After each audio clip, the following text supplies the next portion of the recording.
सुन लिया और अपनी सखी सियारिन को बताया। इसके बाद पीपल वृक्ष की शाखा में बैठकर उस चिल्ली ने और उसी वृक्ष के एक पोते में बैठकर सियारिन ने भी व्रत किया।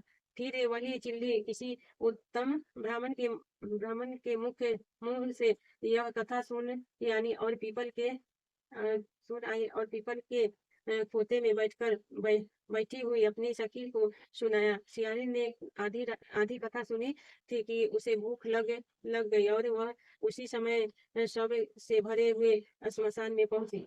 उसे इच्छा भर मांस का भोजन किया और चिल्ली बिना कुछ खाए पिए रह गई और सवेरे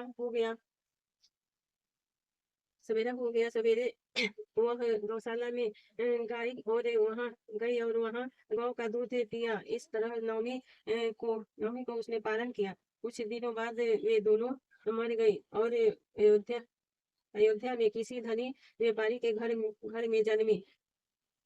संयोग से उस दोनों का जन्म एक ही घर में हुआ, जिसमें सियारिन ज्येष्ठ हुई और चिल्ली छोटी। वे दोनों सभी शुभ लक्षणों से युक्त थी, इसलिए बड़ी लड़की काशीराज के और छोटी छोटी उसके मंत्री के साथ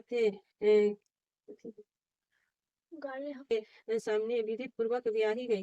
पूर्व जन्म के कर्म फल से वह मृगनयनी रानी हुई। जिस जिस किसी भी संतान को उत्पन्न करती वह जाता था। और पूर्व जन्म की बातों को सुमरन करने वाला मंत्री ने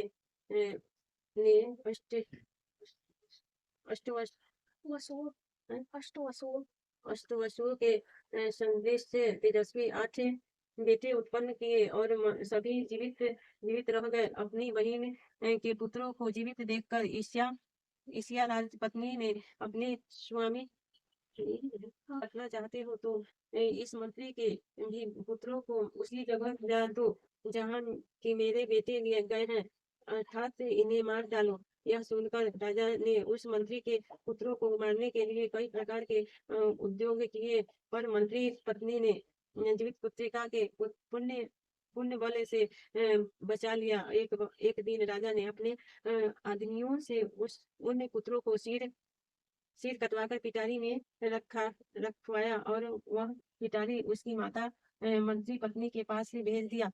किंतु वे 8 सिर के बेशकीमती जवाहरात हो गए और भले चंगे वे 8 लड़के अपनी माता के पास वापस चले गए। उसको जीवित देखकर राजपत्नी को बड़ा विस्मय हुआ। अंत में वह मंत्री की पत्नी के पास आई और उसने पूछा, बहन तुम्हारे कौन सा ऐसा पुण्य किया है जिससे बार बार मारे जाने पर भी तुम्हारे बेटे नहीं मरते। इस पर मंत्री की पत्नी ने कहा, पूर्व जन्म में मैं चिल्ली थी और तुम सियारिन। तुमने और मैंने साथ साथ जीवित पुत्रिका का व्रत किया था। तुमने वह के व्रत के नियमों का भली भांति पालन नहीं किया था और मैंने किया था। इसी दोष से हे बहन तुम्हारे बेटे नहीं जीते और राजरानी अब तुम उस जीवित पुत्री का व्रत को करो, तुम्हारे बेटे दीर्घायु होंगे। मैं तुमसे सच सच कह रही हूँ। उसके कथा अनुसार